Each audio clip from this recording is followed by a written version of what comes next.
founder and CEO of Lifewave. David, welcome. Great to be here. Thank you so much for having me, and really looking forward to this. Well, I'm so glad that you're here because I have questions. So tell us a little bit about yourself and what is Lifewave? Yeah, so let's see. I'm an inventor. I have about just over 130 patents. And over the past 20, 30 years, I've been developing all different types of technology. Back in the 90s, I was developing survival equipment for the U.S. Navy through government contractors, power generation equipment, emergency oxygen supplies, things like that. And I was invited to be part of a design team for one of the Navy's next generation mini subs. And the Lifewave technology came out of that program. So over the past 20 years, we've done over 80 clinical studies on this technology. And basically what we're showing is that with very, very low levels of light, we can influence the body and improve its health. And as it turns out, that's exactly the way that we were created. We were created to use light as a form of communication and to maintain our health. So that's maybe a little bit to get us started. Okay, so I have to ask you, what is that Iron Man? There are little figures behind you. Are those Iron Man? That is Iron Man. Iron Man, of course, is an inventor. And since I've been an Iron Man fan, since I was about 7 or 8 years old, and of course, he's been so popular with the movies, thankfully, I collect all sorts of Iron Man things. So I use Iron Man to inspire me to invent new things to help people.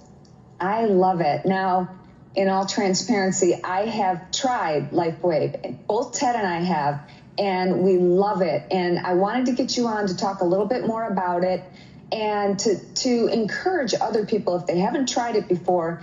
For me, what has happened is I noticed that those days that I used to feel a little lethargic and 3 o'clock in the afternoon, I didn't have as much energy. I just overall feel better. And I don't know about people who are watching. If you want to feel better, you got to try this out because it works for me. It works for Ted. And I know a lot of other people are trying that. I've heard, David, that your goal, one of your goals, is to get these patches into 1 billion homes across the globe. How are you going to do that? That's one of the goals. I would say actually the higher up goal that we have is to reverse the aging process. And I study the Bible and look for Bible codes. And we actually have been remarkably successful with that in our research. And so I think if we create systems to stop human aging, that as a consequence, most of the people on the planet will want to have access to that. So one thing takes care of the other. But it's extraordinarily exciting because when we look back in the Old Testament and we see people living to hundreds of years old, I take the Bible as the inspired word of God. So that means every word is pure and is the word of God. And so what that means is there's a lot of things that we can learn by studying the Bible. Well, as it turns out, there is a mathematical code that is present in the book of Genesis and in the New Testament in the book of John.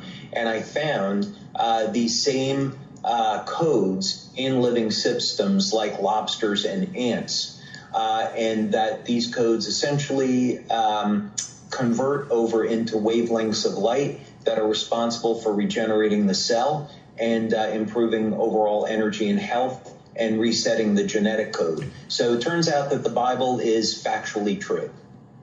Wow. So we have something in common with lobsters?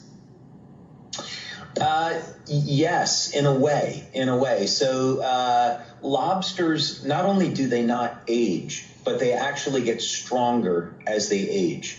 And this, in the term of biophysics, we would look at it from the point of view of what is happening structurally within the lobster. In biochemistry, what we'd say is that the lobsters overproduce something called telomerase. And telomerase allows the cells to continue to divide without aging. But there's actually something more fundamental that is occurring underneath that. And I found that in structures within the lobster. So basically, these structures emit wavelengths of light that protect the cells from degenerating.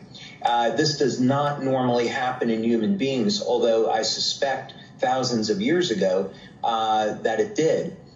For a variety of reasons. But the good news is that we can use technology to recreate this. So our fundamental area of research is looking at how we create technology for duplicating this process. But it basically comes back to the fundamental use of light to trigger beneficial health effects. I love that. Now, unfortunately, some people got some bad information, made some choices they probably are regretting, and that's getting the bioweapon jab. Right. I've heard that you have had a small group of people who got the vax, and you're doing a study. Tell us about that. Yeah, so those studies were actually completed. So we worked with Dr. Brian Daly, who's a medical doctor and also a forensic medical scientist, and has been an expert witness in more than 250 cases up in New York. And so we worked at a hospital to do this study. The first study was with 15 people, and the second study was with 60 people. So the first study was a pilot, which was exploratory, and we wanted to do invest that had been vaccinated.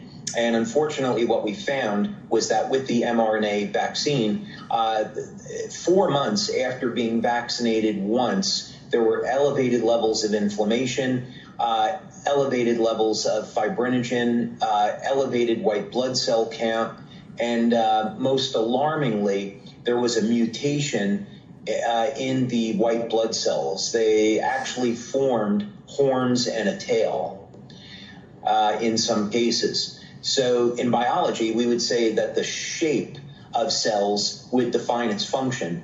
And so you could say that by taking the mRNA vaccine, it suppressed the immune function and makes people more predisposed to illness. But when we did the follow-up study, and this was in 100% of the people vaccinated, so it clearly hit statistical significance. But when we looked at the larger population where people had been vaccinated multiple periods of time, that the situation actually became more worse. So with these people getting vaccinated 3, 4, 5 times, it did detrimental and potentially irreversible harmful effects to their bodies. Is this what President Trump was talking about when he said we could heal with light? I'm not sure what he referred to. No, it could have been any number of different things he was talking about. I know that he was referencing chlorine dioxide at one point and got laughed at. But the fact of the matter is Homeland Security uses chlorine dioxide to kill anthrax and a variety of other things. But of course, the media wanted to maintain the narrative that the only way out of the pandemic was with vaccination. And we just know this is factually untrue.